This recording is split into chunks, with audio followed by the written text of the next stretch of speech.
What's up everyone? Today, maglilinis tayo ng isda. Gagamitin natin ay ang bangus. Meron itong kutsilyo at ang fish knife.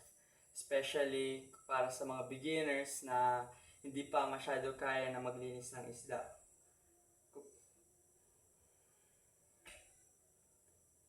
First step, tatanggalin natin ang palikpik ng isda.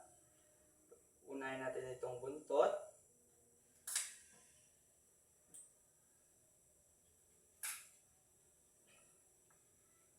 Next is yung kanyang sa taas.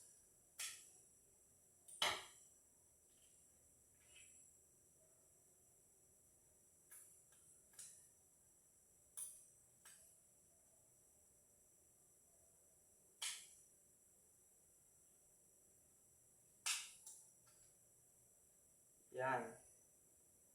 After that, kung medyo malinis na ang isda, pwede na natin tanggalin ang kanyang kaliskis. Para tanggalin ang kaliskis, kailangan natin hawakan ng knife dito, kung saan mo siya tatanggalan ng kaliskis, parang ganito. And mag-start tayo from its head pababa, parang ganito. Diyan tayo sa front. Yan, tapos habang meticulously na bababa tayo hanggang mapunta natin yung buntot. Makikita naman po natin sa kanyang kaliskis na parang may mag-glow or parang may mag-shine sa kanyang skin. Kaya makikita mo pa po kung meron pang kaliskis. Yan, sa harap. Tapos sa dito, punta tayo sa likod nito. Habang patras tayo ng konti.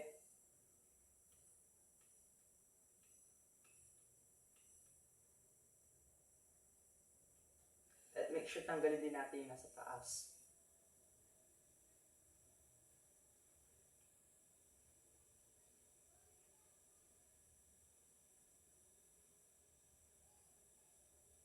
At patayin din ito syempre sa dulo ng buntot. Yan. Kung malinis na dyan sa harap, punta tayo sa likod. Ganyan. Diyan same pa rin. Paharap.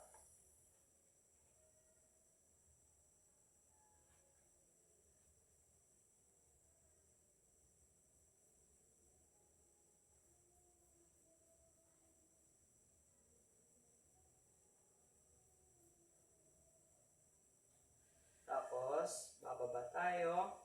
Pupunta tayo sa likod niya. Sa buntot niya. Yan.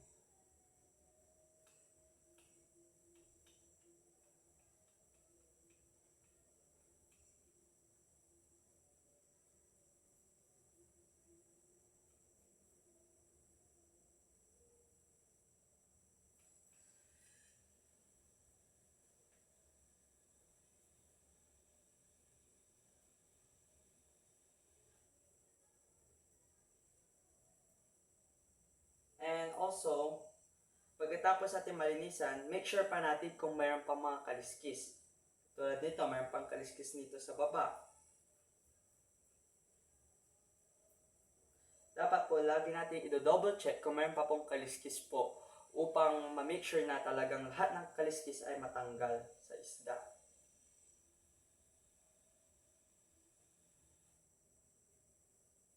Yan.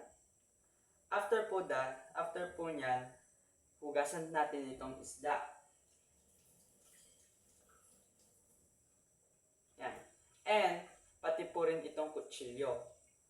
Tatanggalin natin yan, tapos tatapon natin dito.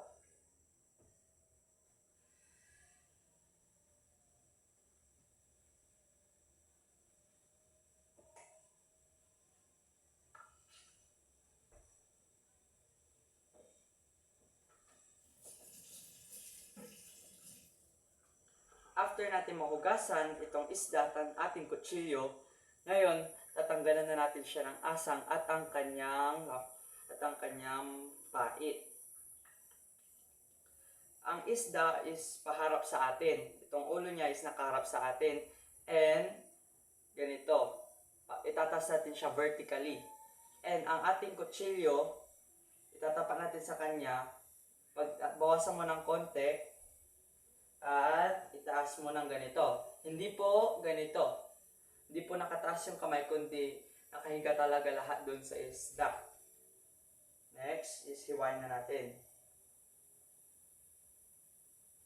Hihiwain po natin siya sa buntot or medyo kahit malapit sa buntot. At hanggang na rin sa ulo.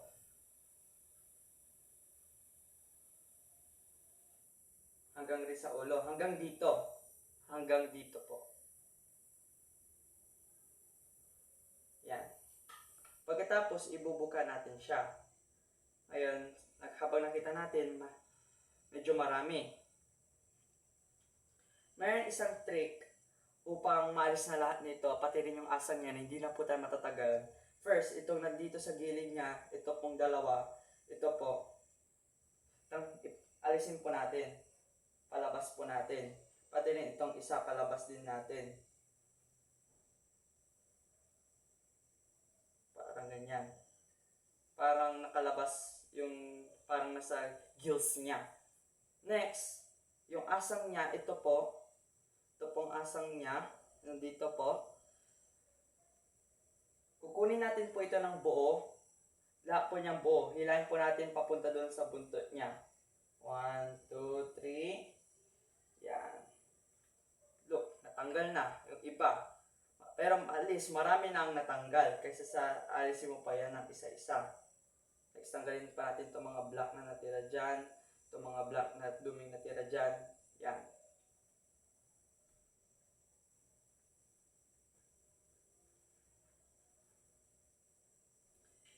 As you can see, natanggal na natin lahat. Yung asang at ang kanyang pai.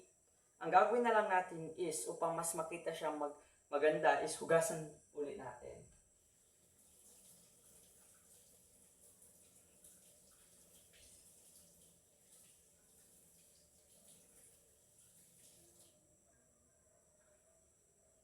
Yan. Yan o. Malinis na malinis sa loob o. Malinis. Pati rin sa labas. Yan. Yan. Perfect. Perfection. Okay, so thank you guys for watching this video.